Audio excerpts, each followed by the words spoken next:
आप मेरे चैनल के रेगुलर व्यूअर होंगे तो आपने यूनिपे 1/3 कार्ड के बारे में जो से वीडियो हमारे चैनल पर देखा होगा। तो उन्हीं का एक प्रोडक्ट है यूनिपे चेक, जिसके डिसएडवांटेज के बारे में हम इस वीडियो में बात करने वाले हैं। देखिए इसके एडवांटेज क्या क्या हैं और इसे आप कैसे एक्टिवेट कर सकते हैं, ऑलरेडी इसके ऊपर हमने वीडियो बना रखा है। जिन वीडियोस का लिंक ऊपर आई बटन में दे दूंगा तो आप उन्हें चेकआउट कर सकते हैं। तो आपने यूनिपे चेक को एक्टिवेट कर लिया है या एक्टिवेट करने का सोच रहे हैं तो ये वीडियो आपके लिए एक बहुत ही ज़्यादा इंपॉर्टेंट होने वाला है। तो वीडियो में आखिर तक बने रहिएगा और चैनल पर न्यू है तो चैनल को सब्सक्राइब करके नोटिफिकेशन बेल को जरूर से ऑन कर लीजिएगा। आप सभी ज़्यादा टाइम नहीं लेंगे, चलिए टॉपिक को शुरू करते हैं। वीडियो की शुरुआत करेंगे यूनिपे चेक के बेनिफिट्स, जिसका मैं आपको ब्रीफ इंफॉर्मेशन दे देता हूं कि किस तरह से ये काम करता है। यूनिपे चेक एक तरह का पे लेटर है जहां पर आपको कुछ क्रेडिट लिमिट दे दिया जाता है। मिनिमम 1000 रुपए से लेकर 1 लाख रुपए तक का आपको यहां पर क्रेडिट लिमिट मिल सकता है। मैं अपनी बात करूं तो मुझे जो है यहां पर 18,000 रुपए का क्रेडिट लिमिट मिला हुआ है। ये जो लिमिट है डायरेक्टली आपके बैंक अकाउंट में क्रेडिट हो जाता है, जिसका यूज करके आप चाहो तो अपने क्रेडिट कार्ड का ड्यू अमाउंट पे कर सकते हो, रेंट पेमेंट कर सकते हो, यूटिलिटी पेमेंट कर सकते हो, या अदर कोई नीड है आपको तो वो भी आप इस अमाउंट से फुलफिल कर सकते हो। आपने इसके अलावा भी बहुत सारे पे लेटर का नाम सुना होगा और जानते भी होंगे। तो सभी पे लेटर को यूज करने का एक टाइम पीरियड दिया जाए। तो यहाँ पर आपके पास में 2 ऑप्शन होते हैं। आप चाहो तो इसे 15 दिनों के लिए भी ले सकते हो या फिर आप चाहो तो इसे 30 दिनों के लिए भी ले सकते हो।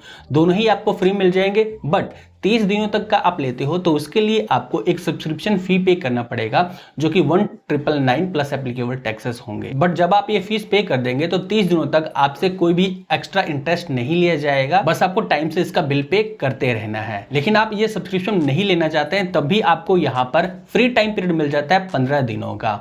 जैसे कि मैं अपनी बात करूं तो मुझे ये जो लिमिट है एवरी मंथ 6 को मेरे अकाउंट में क्रेडिट कर दिया जाएगा इस लिमिट को, और 11 तारीख को मेरा बिल जनरेट होगा और इसे मुझे रीपेमेंट करना होगा 20 तारीख को। तो इस तरह से इस अमाउंट को मैं 15 दिनों के लिए फ्री ऑफ कॉस्ट में यूज कर सकता हूं। आपने यूनिपे चेक को ले रखा है तो आपका बिल डेट क्या है हमें कमेंट करके जरूर से बताइएगा। तो ये तो कुछ इसके एडवांटेज थे। अब बात कर लेते हैं इसके डिसएडवांटेज के बारे में।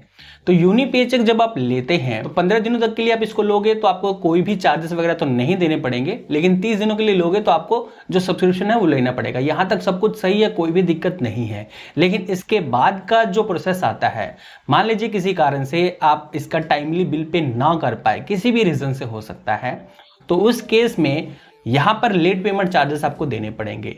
लेट पेमेंट चार्जेस कितने होंगे वो मैं आपको यहां पर लिस्ट दिखा देता हूं। तो 0 से 200 रुपए के बीच में आपकी स्पेंडिंग होगी तो आपसे 35 रुपए 40 पैसे का लेट पेमेंट चार्जेस लिया जाएगा। 200 से लेकर 400 के बीच में आपका स्टेटमेंट अमाउंट होगा तो आपसे 59 रुपये लिया जाएगा। 400 से लेकर 1000 के बीच में होगा तो 118 रुपये।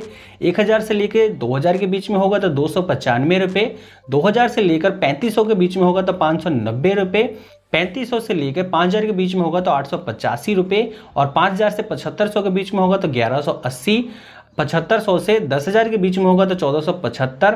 10,000 से 15,000 के बीच में होगा तो 1770, और 15,000 से 20,000 के बीच में होगा तो 2360 रुपये, और 20,000 से 1 लाख तक का आपने अमाउंट ले रखा होगा और वहां पर अगर आपका लेट हो जाता है पेमेंट तो आपसे 2832 रुपये का एक्स्ट्रा चार्ज लिया जाएगा। तो इस लेट पेमेंट चार्जेस से बचने का एक ही तरीका है कि आप जो भी अमाउंट इससे खर्च करते हैं या जो भी आपने इस पेचेक के थ्रू क्रेडिट लिमिट ले रखा है तो आप उसका टाइमली रीपेमेंट कर दीजिए। जैसे कि मेरे केस में 20 तारीख इसका लास्ट डेट है तो मुझे 20 तारीख से पहले इसकी रीपेमेंट कर देनी है, तो मुझे किसी भी तरह का कोई लेट पेमेंट चार्जेस नहीं देना होगा। तो आपके केस में जो भी इसका ड्यू डेट होगा उस डेट तक इसकी पेमेंट कर दीजिएगा। इसके अलावा क्या और भी कोई अदर चार्जेस है? जी हाँ, क्योंकि यहाँ पर आपको इसके रीपेमेंट के 2 ऑप्शन मिलते हैं। एक तो होता है फुल ड्यू अमाउंट, जितना आपने क्रेडिट लिमिट ले रखा है उस पूरे अमाउंट को आप पे कर सकते हैं, जिसके लिए आपसे कोई भी चार्जेस नहीं लिया जाएगा। लेकिन यहाँ पर मिनिमम ड्यू अमाउंट का भी ऑप्शन आपको दिया जाता है। तो मिनिमम ड्यू अमाउंट अगर आप पे करते हैं तो उस कंडीशन में जो भी अमाउंट कैरी फॉरवर्ड होगा उस पर भी आपको चार्जेस पे करने पड़ेंगे, जो कि है 50.4% पर एनम के हिसाब से आपको चार्जेस पे करने पड़ेंगे, जिस पर आपको कन्वीनियंस फी भी देना पड़ेगा जो कि अप टू 2.5% का होगा। अगर हम इसकी मंथली रेट ऑफ इंटरेस्ट निकाल कर देखें तो 4.something% का आपको चार्जेस पे करना पड़ेगा। तो इसलिए इस डिसएडवांटेज से बचने के लिए आपके पास में एक ऑप्शन है कि आप जो भी अमाउंट यहां से ले लेते हैं पे लेटर के तौर पर, उसकी टाइमली रीपेमेंट कीजिए और फुल अमाउंट को पे कीजिए। मिनिमम ड्यू अमाउंट के चक्कर में बिल्कुल भी मत फंसिएगा। इसके अलावा एक और मुझे यहाँ पर डिसएडवांटेज इसका लगता है, वो ये है कि कई लोगों के अंदर एक चुल मची होती है कि हमारे पास पैसा आ चुका है तो इसको हम कहाँ यूज करें, उनको समझ में नहीं आता है, तो वो अनवांटेड चीजें खरीद लेते हैं जो उन्हें जरूरत भी नहीं होती है, जिसके बिना आज उनका टाइम निकल सकता है तो भी वो उस चीज को ले लेते हैं, क्योंकि उन्हें क्या लगता है कि हमारे पास पैसा है और इसको हम 1 महीने बाद में पे कर देंगे, क्योंकि हमारे पास तो पैसा आने वाला है ना।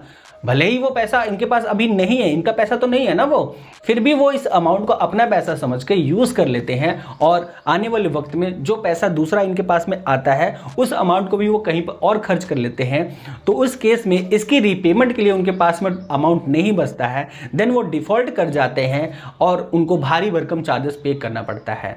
तो आपका भी कुछ ऐसा सीन हो जाता है तो मैं आपको रेकमेंड करूंगा कि आपके लिए ये यूनी पेचेक नहीं है, क्योंकि ऐसा कोई भी सीन आपके साथ में होता है, यानी जो इसका ड्यू अमाउंट होगा उसको आप टाइमली पे नहीं करोगे तो जो आपको लेट पेमेंट चार्जेस है वो तो देना ही पड़ेगा। उसके अलावा आपका क्रेडिट स्कोर भी खराब हो जाएगा, जिससे आपको ये नुकसान होगा कि फ्यूचर में आप कोई दूसरा लोन लेने जाएंगे या कोई क्रेडिट कार्ड का एप्लीकेशन फाइल करेंगे तो उसका जो अप्रूवल है आपको आसानी से नहीं मिल पाएगा, मिलेगा भी तो बहुत ही हैवी रेट ऑफ इंटरेस्ट पे मिलेगा। और क्रेडिट कार्ड के अप्रूवल को तो आप भूल ही जाओ, वो आपको जल्दी नहीं मिल पाएगा क्योंकि आपने डिफॉल्ट किया है। सो ये कुछ डिसएडवांटेज है यूनी पेचेक के जो कि मैंने आपके साथ में डिस्कस कर लिया है, लेकिन एक तरह से कहूं तो अगर आप इसे सही से यूज करेंगे तो आपके लिए ये एक बहुत ही बढ़िया प्रोडक्ट हो सकता है। तो इसके जो भी पॉजिटिव और नेगेटिव थे वो मैंने आपके साथ में शेयर कर दिया। अब डिसीजन आपका है कि आपको यूनी पेचेक एक्टिवेट करना है या नहीं करना है। अगर करना चाहते हैं तो लिंक आपको डिस्क्रिप्शन बॉक्स में मिल जाएगा। आई होप आज का ये इन्फॉर्मेशन आपके लिए हेल्पफुल रहा होगा और वीडियो आपको पसंद आया होगा। वीडियो पसंद आया तो लाइक करके शेयर कर दीजिए।